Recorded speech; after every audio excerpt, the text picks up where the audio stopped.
नमस्कार मित्रांनो, तुळ राशीवाल्यांनो, यावेळी माझं बोलणं फक्त ऐकू नका, ते अनुभवा. मार्चचा महिना साध्या पावलांनी पार करण्याचा काळ नाही. हा महिना तुम्हाला घाबरवण्यासाठी आलेला नाही, तर तुम्हाला परखण्यासाठी आलेला आहे. जरा विचार करा, तुमच्या राशीचा स्वभाव काय आहे? संतुलन, न्याय, दोन पल्ल्यांना समसमान ठेवणे.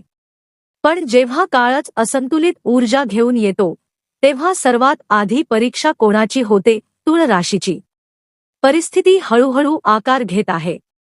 वरून सगळे सामान्य दिसू शकते, पण आतून ग्रहांची चाल अत्यंत सूक्ष्म बदल घडवत आहे. चंद्रग्रहणाची हालचाल, होलिका दहनाची अग्नी आणि त्यानंतर चैत्र नवरात्रीची शक्ती, हे तिन्ही मिळून वातावरण अधिक संवेदनशील करत आहेत. हे फक्त सणांचे अनुक्रम नाहीत, तर ऊर्जेचा बदल आहे. आता थोडा ज्योतिषशास्त्रीय तर्क समजून घ्या. तुमच्या राशीवर सध्या राहू आणि शनी या दोघांचाही प्रभाव सक्रिय आहे. राहू संधी देतो, पण भ्रमही निर्माण करतो. शनी स्थैर्य देतो, पण परीक्षा घेतो. म्हणजेच एका बाजूला मोठी झेप घेण्याची संधी, तर दुसऱ्या बाजूला प्रत्येक पावलावर तपासणी. जर तुम्ही योग्य दिशा निवडली, तर आर्थिक बळकटी शक्य आहे. अडकलेली प्रगती पुन्हा सुरू होऊ शकते. नात्यांमध्ये संतुलन परत येऊ शकते. मानसन्मान वाढू शकतो. पण जर तुम्ही भावनांच्या भरात वाहून गेलात, चुकीचा सल्ला ऐकला किंवा घाई केली, तर पैशांचा वेग मंदावू शकतो. मेहनतीचा परिणाम कमी दिसू शकतो. खर्च वाढू शकतात. घरातील वातावरण जड वाटू शकते. आणि सर्वात धोकादायक काय? मनातील अस्वस्थता. तुळ राशीची सर्वात मोठी ताकद म्हणजे निर्णय घेण्यापूर्वी विचार करणे. पण या काळात लोक तुम्हाला घाईघाईने निर्णय घेण्यासाठी प्रवृत्त करू शकतात. कोणी म्हणेल, आत्ताच संधी आहे. कोणी म्हणेल, आत्ता नाही केले तर मागे राहाल. हेच राहूचे मानसिक जाळं आहे. आणि शनी शांतपणे पाहत असेल, तुमचा संयम किती आहे. आता एक आणखी खोल गोष्ट समजून घ्या. चैत्र नवरात्रीची ऊर्जा, नवदुर्गेचे आवाहन आणि कुलदेवी कुलदेवतांचे संरक्षण तुमच्या बाजूने उभं राहू शकते. याचा अर्थ असा नाही की विचार न करता सगळं ठीक होईल. याचा अर्थ असा आहे की तुम्ही सजग राहिलात, तर अदृश्य मदत तुमच्या सोबत असेल. आतापर्यंत अपूर्ण राहिलेल्या इच्छा आकार घेऊ शकतात.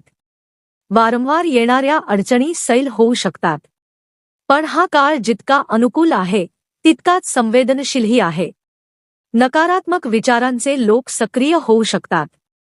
कोणाला तुमची प्रगती खटकू शकते. कोणी गोड बोलून भ्रम निर्माण करू शकतो. तुळ राशीवाल्यांनो, प्रत्येक हसू विश्वासार्ह नसतं. या काळात 3 गोष्टी लक्षात ठेवा. पहिली, तपासणी न करता कोणत्याही आर्थिक निर्णयावर स्वाक्षरी करू नका. दुसरी, भावनिक प्रतिक्रिया देण्यापूर्वी एक रात्र थांबा. तिसरी, तुमच्या योजना प्रत्येकाशी शेअर करू नका. आणि जे लोक सच्च्या मनाने हनुमानजी आणि बालाजी महाराजांवर विश्वास ठेवतात, त्यांच्यासाठी हा काळ भीतीचा नाही, तर विश्वासाचा आहे. चला, आता त्या पहिल्या परिस्थितीकडे वळूया, जिथे तुमची खरी परीक्षा सुरू होते. हा संपूर्ण महिना प्रतिक्रिया देण्याचा नाही, तर निरीक्षण करण्याचा आहे. ऊर्जा सतत बदलत आहे. होलिका दहनाची अग्नी, ऋतूचा बदल, थंडीचा निरोप आणि उन्हाची चाहूल. तुम्ही विचार करत असाल, याचा ज्योतिषाशी काय संबंध? खूप खोल संबंध आहे. तुळ ही वायू तत्वाची रास आहे. वायू जो वातावरणातील बदलांना सर्वप्रथम प्रतिसाद देतो. जसेच तापमान बदलते, जसेच वातावरणात तीव्रता वाढते, सर्वात आधी परिणाम विचारांवर होतो. आणि विचार अस्थिर झाले की निर्णयही डगमगतात. दुपारची शांतता, गर्म वाऱ्याची झळ, मनातील हलकी चिडचिड, हे फक्त हवामान नाही, तर मानसिक ऊर्जेचा चढउतार आहे. हाच तो काळ असतो जेव्हा लोक घाईघाईत निर्णय घेतात. छोट्या गोष्टींकडे दुर्लक्ष करतात आणि नंतर त्याच छोट्या गोष्टी मोठी समस्या बनतात. तुळ राशीवाल्यांनो, तुमची सर्वात मोठी ताकद म्हणजे संतुलन. पण सध्या तेच संतुलन आव्हानात आहे. म्हणून सजग राहणे हीच तुमची ढाल आहे. विशेषतः रात्रीच्या वेळी निर्जन रस्ते, अस्वस्थ वातावरण, रिकामे चौक ही फक्त भौतिक सावधगिरी नाही तर ऊर्जेची सुरक्षा आहे. जेव्हा वातावरण असंतुलित असते तेव्हा मन अधिक संवेदनशील होते. आणि लक्षात ठेवा, तुळ राशीचे मन इतरांची ऊर्जा लवकर आत्मसात करते. जर गरजेपोटी कुठे जावे लागले तर पूर्ण जागरूकतेने जा. अनावश्यक थांबणे किंवा कारणाशिवाय गुंतणे टाळा. आता सर्वात महत्त्वाच्या मानसिक मुद्द्याकडे येऊया. या महिन्यात कोणतीही ठाम बांधिलकी देण्यापासून सावध राहा. मी काहीही करून करीन, तुझी पूर्ण जबाबदारी माझी, मी वचन देतो, अशी वाक्ये या काळात जड ठरू शकतात. कारण परिस्थिती झपाट्याने बदलणार आहे. आणि जर तुम्ही वचन दिलंत पण परिस्थिती बदलली तर खरे नुकसान काम थांबण्यात नाही होणार तर विश्वास तुटण्यात होणार आहे. आणि तुळ राशीसाठी प्रतिमा आणि संतुलन फार महत्त्वाचे असते. लोक तुमचा हेतू पाहणार नाहीत, ते परिणाम पाहतील. म्हणून शब्दांना हलके समजू नका. या काळात तुमची जीभ तुमचं कर्म बनू शकते. आता एक आणखी सूक्ष्म गोष्ट, एखाद्या नातेवाईक, मित्र किंवा परिचिताच्या घरी जायचे असेल तर जाताना नाही तर परती येताना स्वतःला तपासा. प्रत्येक घराची ऊर्जा वेगळी असते. कुठे शांतता, कुठे ताण, कुठे आजारपण, कुठे रोजचे वाद. आणि तुळ राशीचा स्वभाव आहे इतरांच्या भावना शोषून घेण्याचा. अनेकदा तुम्ही हलक्या मनाने जाता आणि जड मनाने परतता. हा योगायोग नसतो. म्हणून भेटा, सहकार्य करा, नाती जपा, पण मनाची सुरक्षा देखील ठेवा. परत आल्यावर थोडा वेळ एकटे बसा. खोल श्वास घ्या, तुमचे विचार स्वच्छ करा. कारण हा महिना श्रद्धा आणि आत्मसंयमाचा आहे. चैत्र नवरात्रीची ऊर्जा अंतर्गत शक्ती जागवण्यासाठी येते. मन स्वच्छ असेल तर हाच काळ तुम्हाला स्थैर्य देईल. मन गुंतलेलं असेल तर हाच काळ अस्वस्थता वाढवू शकतो. तुळ राशीवाल्यांनो, घाबरण्याची गरज नाही. फक्त इतके लक्षात ठेवा, या महिन्यात घाई तुमचा शत्रू आहे आणि जागरूकता तुमची सर्वात मोठी मैत्रीण आहे. आता पुढे आपण त्या दुसऱ्या क्षेत्राबद्दल बोलू जिथे मोठ्या फायद्याची संधी दडलेली आहे. पण त्यासोबत परीक्षा देखील तितकीच मोठी आहे. तुळ राशीवाल्यांनो, आता जी गोष्ट मी सांगणार आहे ती हलक्यात घेऊ नका. ही फक्त व्यावहारिक सल्ला नाही, ही ऊर्जेची रणनीती आहे. या पूर्ण महिन्यात तुम्ही जिथेही जा, मित्राच्या घरी, नातेवाईकांकडे, एखाद्या परिचित ठिकाणी किंवा अशा ठिकाणी जिथे मन पूर्णपणे सहज वाटत नाही, फार तीव्र सुगंध, जोरदार अत्तर किंवा जड परफ्यूम लावून जाऊ नका. तुम्ही विचाराल, याचा ग्रहांशी काय संबंध? खोल संबंध आहे. तुळ रास वायू तत्वाची आहे. वायूचा स्वभाव आहे पसरण्याचा आणि तीव्र सुगंध ऊर्जा अधिक खुली करतो. जेव्हा तुम्ही खूप तीव्र सुगंध लावता तेव्हा तुमचं आभामंडळ अधिक विस्तारते. आणि जर समोरचं वातावरण आधीपासून ताणतणावपूर्ण, आजारांनी ग्रस्त किंवा नकारात्मक विचारांनी भरलेलं असेल तर ती ऊर्जा तुमच्यापर्यंत लवकर पोहोचते. ही भीतीची गोष्ट नाही, ही संवेदनशीलतेची गोष्ट आहे. त्याचप्रमाणे खूप घाणेरडे, अस्ताव्यस्त किंवा दुर्गंधीयुक्त कपडे घालून जाणंही योग्य नाही.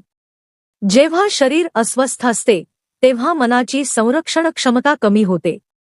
आणि तुळ राशीवाल्यांनो, तुम्ही आधीच इतरांच्या भावना लवकर पकडता. मग सर्वोत्तम काय? स्वच्छ, साधे आणि हलके कपडे, हलका किंवा अगदीच नगण्य सुगंध.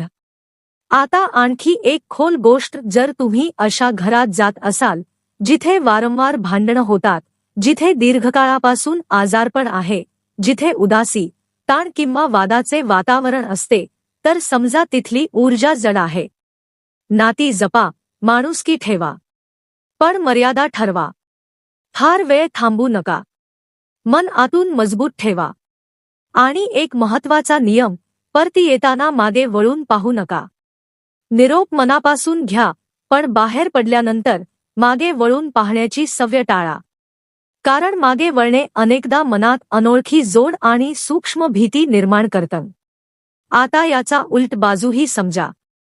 ज्या घरात मुलांच्या हास्याचा आवाज घुमतो, जिथे अलीकडेच शुभ कार्य झालं आहे, जिथे भजन, पूजा आणि मंगल ऊर्जा आहे, तिथली ऊर्जा हलकी आणि शुद्ध असते.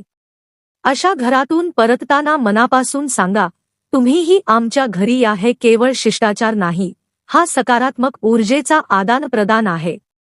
आता सर्वात आवश्यक इशारा, जर तुम्ही दीर्घकाळ नकारात्मक वातावरणाकडे दुर्लक्ष करत राहिलात तर परिणाम सर्वप्रथम मनावर होईल. मग मेहनतीत ढिलाई येईल, मग निर्णय चुकतील आणि शेवटी आर्थिक संतुलन बिघडेल. लक्षात ठेवा, प्रत्येक मोठी घसरण आधी मानसिक स्तरावर सुरू होते. म्हणून मार्चमध्ये प्रयत्न असा ठेवा की विनाकारण जड ठिकाणी जाणे कमी असावे आणि जर मजबुरीने जावे लागले तर तिथून कोणतीही वस्तू सोबत आणू नका. विशेषतः खाण्यापिण्याच्या वस्तू किंवा रोजच्या वापराच्या वस्तू. प्रत्येक गोष्ट केवळ वस्तू नसते, ती ऊर्जा देखील सोबत आणते. आता आणखी एक मोठा ट्रिगर, जर कुठेही गर्दीत लोक विनाकारण वाद घालत असतील, करार होत असेल, भांडण वाढत असेल, तर लगेच अंतर ठेवा. या काळात छोटी ठिणगीही मोठा वाद बनू शकते आणि तुम्ही नकळत त्यात अडकू शकता. वेळ, मानसिक शांतता आणि पैसा तिन्ही पणाला लागू शकतात. आता ऐका, संध्याकाळी किंवा रात्री जुन्या जीर्ण इमारती, सुनसान किंवा ओसाड भागात केवळ रोमांचासाठी भटकणे हा महिना त्यासाठी नाही. मन अनावश्यक भीती पकडू शकते आणि भीती निर्णय क्षमता कमकुवत करते. पण हेही स्पष्ट करतो, हा महिना वाईट नाही. सुरुवातीला काही आव्हाने येतील, पण तीच तुम्हाला आतून मजबूत बनवत आहेत. आता खरी दिशा ऐका. सकाळची सुरुवात एखाद्या शांत, जुन्या हनुमान मंदिरात जाऊन करा. हनुमानजी शिस्त, धैर्य आणि संयमाचे प्रतीक आहेत. जेव्हा ग्रहांची चाल तुम्हाला संयम शिकवत असते, तेव्हा हनुमान ऊर्जा तुम्हाला स्थिर करते. रोज जाता आलं नाही तरी किमान मंगळवार आणि शनिवार तरी जा. दुसरे, अशा घरी जा जिथे लहान मूल असेल. मुलांची ऊर्जा निष्कलंक असते. त्यांचं हसू मनातील विष हळूहळू विरघळवते. तिसरे, जर कुठे सुंदरकांड, भजन संध्या, माताजींची चौकी किंवा सामूहिक कीर्तन असेल तर ते टाळू नका. शंख आणि घंट्यांचा नाद मनात साचलेली अस्वस्थता दूर करतो. धार्मिक वातावरण मानसिक संरक्षण कवच बनते. तुळ राशीवाल्यांनो, हा महिना तुम्हाला शिकवत आहे, प्रत्येक ठिकाणी जाणे आवश्यक नाही. प्रत्येक व्यक्तीशी जोडणे आवश्यक नाही. प्रत्येक वातावरणात थांबणे आवश्यक नाही.